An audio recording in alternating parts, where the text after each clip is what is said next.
Dark forces inside and outside of us.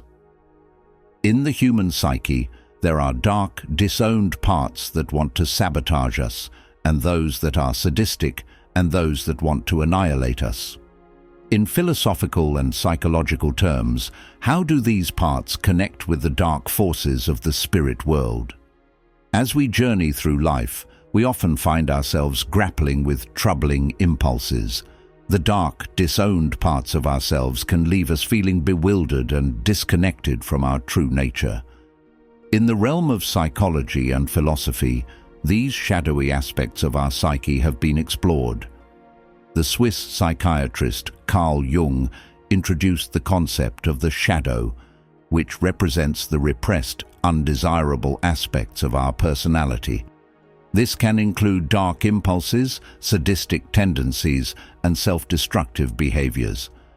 But do these parts of ourselves connect with the dark forces of the spirit world?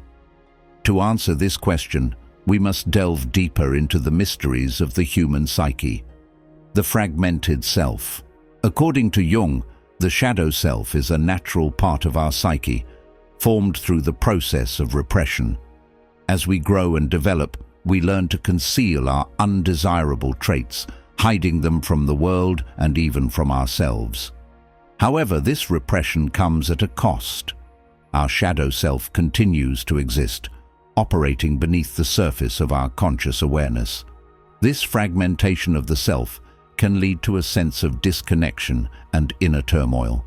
We may feel as though we're fighting a constant battle between our light and dark selves. Popular author Robert Louis Stevenson understood this and wrote a novel in the 1800s titled Strange Case of Dr. Jekyll and Mr. Hyde.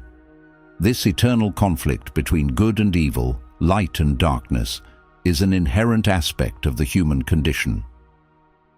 The dark forces of the spirit world. In many spiritual traditions, the concept of dark forces or malevolent entities is well established. These entities are often seen as external beings that can influence human behavior, tempting us with negative impulses and desires. However, the question remains, do these dark forces connect with the shadowy aspects of our own psyche? From a philosophical perspective, the nature of evil is a complex and multifaceted topic.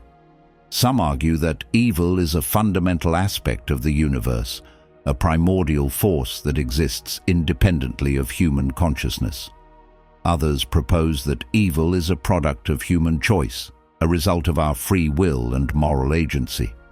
In the context of spiritual growth and self-awareness, it's essential to recognize that our shadow self is not inherently evil. Rather, it represents a part of ourselves that's been repressed, hidden, and misunderstood. By acknowledging and integrating our shadow, we can begin to heal the fragmentation of our psyche, embracing our wholeness and reclaiming our true nature. The philosophical duality of light and dark. Philosophy offers a rich framework of ideas that explore the duality of light and dark within the human experience. Many philosophical traditions, from ancient Eastern philosophies to Western existentialism, recognize the interplay between opposing forces as a fundamental aspect of existence. This duality is not limited to the external world.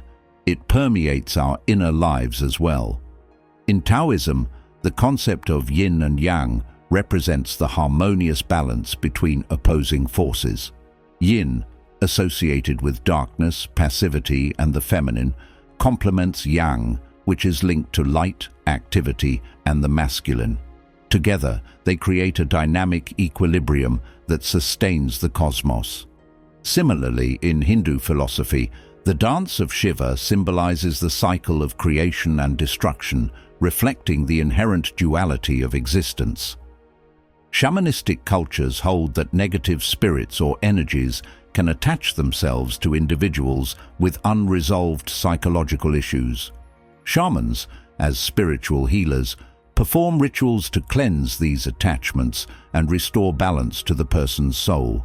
This practice underscores the belief that our inner darkness can resonate with external forces, influencing our mental, emotional, and physical well-being.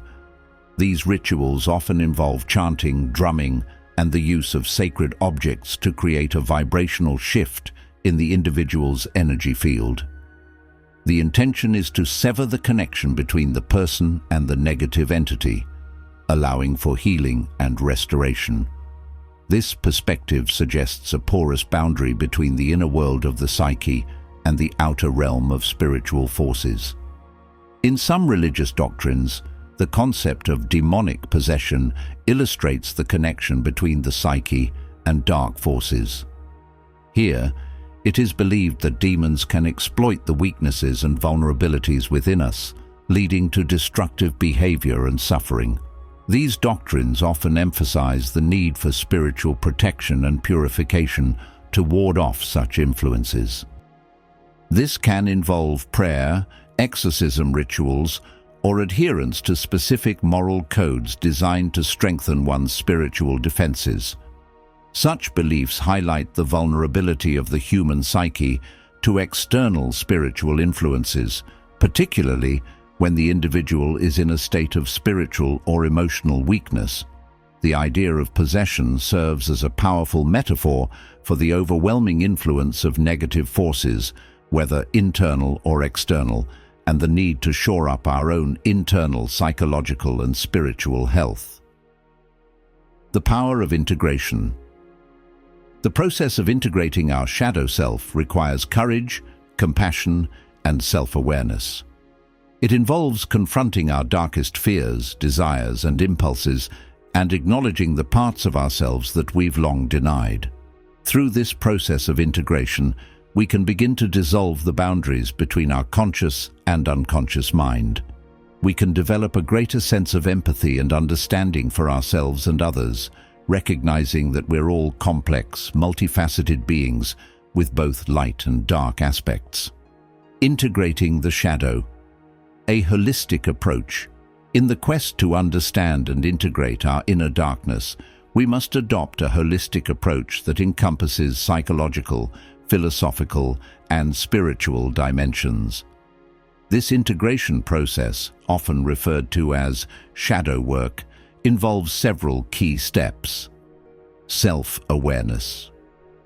The first step in shadow work is developing self-awareness. By observing our thoughts, emotions, and behaviors, we can begin to identify the patterns and triggers associated with our shadow.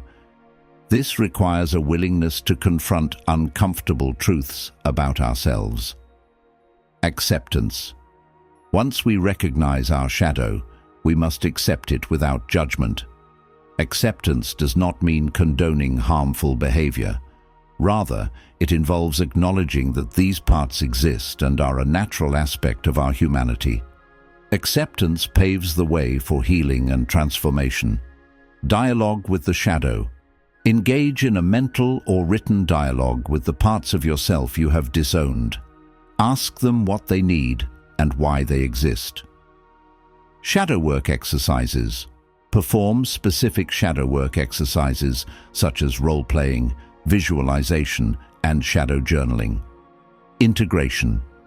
Integration is the process of bringing our shadow into conscious awareness and harmonizing it with our conscious self. This often involves exploring the origins of our shadow, such as childhood traumas, societal conditioning, and unresolved conflicts. By understanding the root causes, we can begin to heal and integrate these parts. Creative expression. Use art, music, writing, or other creative outlets to express and explore your shadow aspects. Creativity can be a powerful tool for integration. Spiritual practices. Engage in spiritual practices that resonate with you, such as prayer, yoga, or energy healing. These can help in grounding and integrating your experiences. Rituals and ceremonies. Create personal rituals or ceremonies to mark significant milestones in your shadow work journey. Regular practice. Make shadow work a regular part of your personal growth routine. Continual practice is key to deep and lasting integration. Transformation. As we integrate our shadow, we transform its energy into positive and constructive forms. For example, repressed anger can be channeled into assertiveness, and unacknowledged creativity can be expressed through art. This transformation empowers us to live more authentically. Community support. Share your journey with trusted friends, support groups, or online communities. Having support can make the process less isolating. Seek help when needed. If you encounter overwhelming emotions or difficult experiences, seek help from mental health professionals or spiritual advisors. Acknowledge achievements. Celebrate your progress and the insights gained through your shadow work. Recognize the courage it takes to explore these deep aspects of yourself. Epilogue. Bringing the dark to light. The human psyche is a vast, complex territory full of mysteries and contradictions. As we navigate the intricacies of our own mind, we may encounter dark, disowned parts that seem to sabotage our best intentions. However, by acknowledging and integrating these shadowy aspects, we can begin to heal the fragmentation of our psyche, embracing our wholeness and reclaiming our true nature.